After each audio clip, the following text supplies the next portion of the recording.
Greetings. This week I made a mistake on social media, and I should know better, but I made the mistake. One of my friends posted something on her page, and it was so plausible and it irked me so much that I reshared it.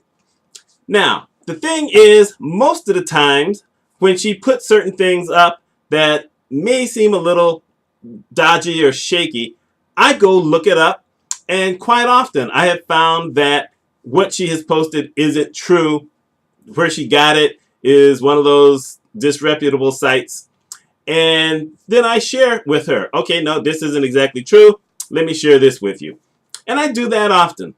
But in this particular instance, it was something that just seemed so plausible. And the reason it seems so plausible is because it's the kind of thing that happens all the time. And I'm not going to even get into what it was. I'm just going to say it's something that happens all the time.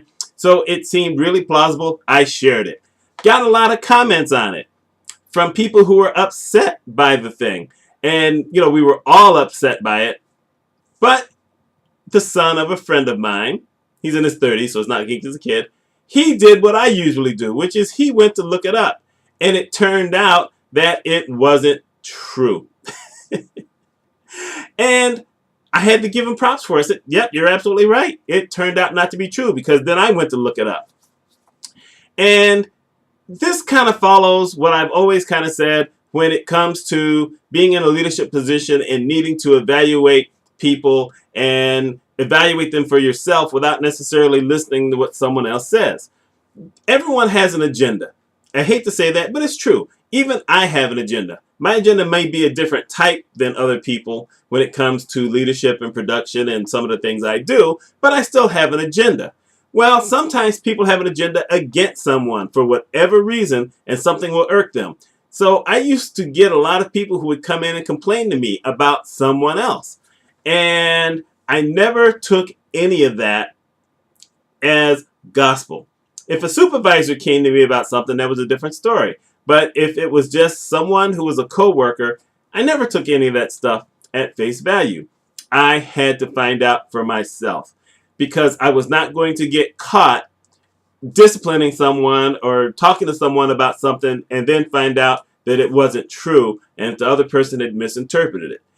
My early years of leadership, I had occurrences where someone in a position above mine would instruct me to do something to someone, and I did it without question because they told me to. And I always hated myself, so I said I was never going to do that again.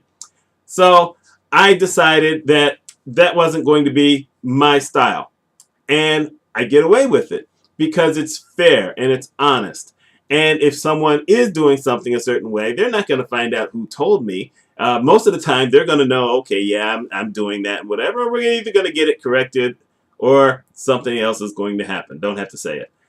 And, it's things like what happened this week that's a reminder that if something touches you enough to get you to want to do an action, you need to verify it first before you move forward. Because more than one person's life might be in jeopardy. You're passing information that can inflame people that turns out wasn't true, and you've inflamed them for nothing.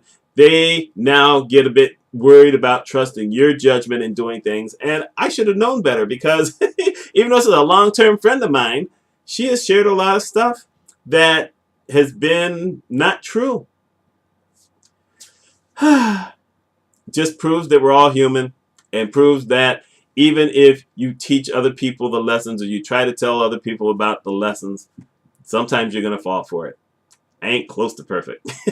Hate to admit that, but I'm not close to perfect. Anyway, what are your thoughts on this type of thing? Do you try to research things? Do you, find out for yourself what's going on? Or are you one of those folks who everything you see, you react to it? And if you're not, tell me, how do you make sure that you're not overreacting to things? My name is Mitch Mitchell. I hope you have a wonderful week.